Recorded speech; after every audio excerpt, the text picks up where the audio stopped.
All right, let's talk about one of the most dramatic stadium stories in NFL history. If you've ever wondered what happened to the Rams' old stadium in St. Louis, how it went from a shiny new hope to a monument of heartbreak, well, buckle up. This is the wild story of the Dome at America's Center. And trust me, it's got everything. Ambition, betrayal, lawsuits, and even a surprise comeback. So here's the deal. Back in 1995, St. Louis was buzzing. The Dome had just opened, and it was supposed to guarantee that the NFL was staying in town for good. This was their ace, a domed stadium right in downtown, ready for football and big conventions. For a while, it looked like they'd nailed it. But by the early 2010s, things were already falling apart, literally and metaphorically. The Dome, once praised as state-of-the-art, was getting old fast. Cities across the league were rolling out flashy stadiums with retractable roofs and massive LED screens, while the Dome, well, it started feeling like a time capsule from the 90s. And not in a good way. St. Louis officials knew they had a problem. Renovation proposals were thrown around, legal battles were fought, last-minute negotiations happened, but none of it was enough. In 2016, the Rams packed up and moved back to Los Angeles. And just like that, the Dome was left behind. Now it's not abandoned, but it's kind of just there, still hosting events, still standing tall downtown, but with a future that's murky at best. So how did we get here? Let's rewind. In 1988, the St. Louis football Cardinals left for Phoenix. The city was suddenly teamless.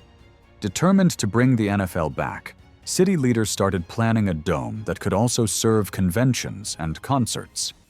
They secured public funding by 1989, started building in 1992, and by 1995, the Dome was ready. They didn't land an expansion team. Charlotte and Jacksonville got those. But in a twist of fate, the Rams became available. Owner Georgia Frontier wanted to move the team from LA to St. Louis. NFL owners weren't thrilled, but under legal pressure, they gave it the green light. But there was a catch. St. Louis had to guarantee that the Dome would stay in the NFL's top 25% of stadiums through 2015. If it didn't, the Rams could leave, no strings attached. In the 90s, that seemed doable. But as the league evolved, it became a ticking time bomb. By the late 2000s, the Dome was no longer competitive. Sports Illustrated called it the worst stadium in the NFL. Poor tailgating, bland atmosphere, forgettable fan experience, even during the Rams' best years. Time magazine put it among the worst major sports venues in the US. And a renovation in 2009, which added video boards, upgraded locker rooms, and fancier lounges, wasn't nearly enough. Meanwhile, attendance was sinking. Between 2008 and 2015, the Rams were consistently near the bottom in fan turnout. And in 2015, they were dead last. Fans could sense something was off. And they were right. Behind the scenes, team owner Stan Kroenke was making big moves. In 2014, word leaked that he'd bought land in Inglewood, California. And not just any land, this was the site that would become SoFi Stadium, the $5 billion crown jewel of NFL venues, a full-on football Disneyland. St. Louis tried to react.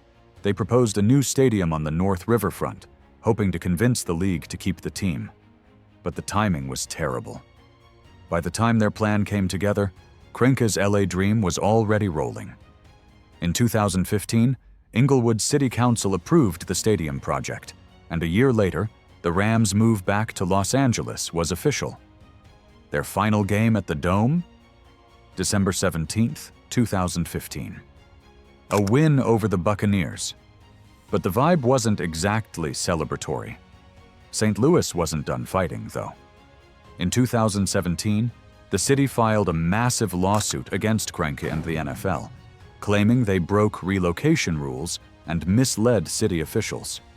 After years of legal wrangling, the case ended in a $790 million settlement in 2021.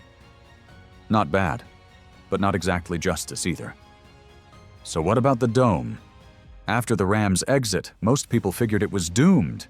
But in 2018, the XFL came calling. Enter the St. Louis Battlehawks. And here's the twist. The city showed up. Nearly 30,000 fans came out for their first home game in 2020. That's huge for a brand new league. And by 2023, the Battlehawks broke the XFL attendance record, drawing over 38,000 fans. That's more than some NFL teams. Turns out St. Louis is still a football town. They just don't have an NFL team. But now the question becomes, what's next?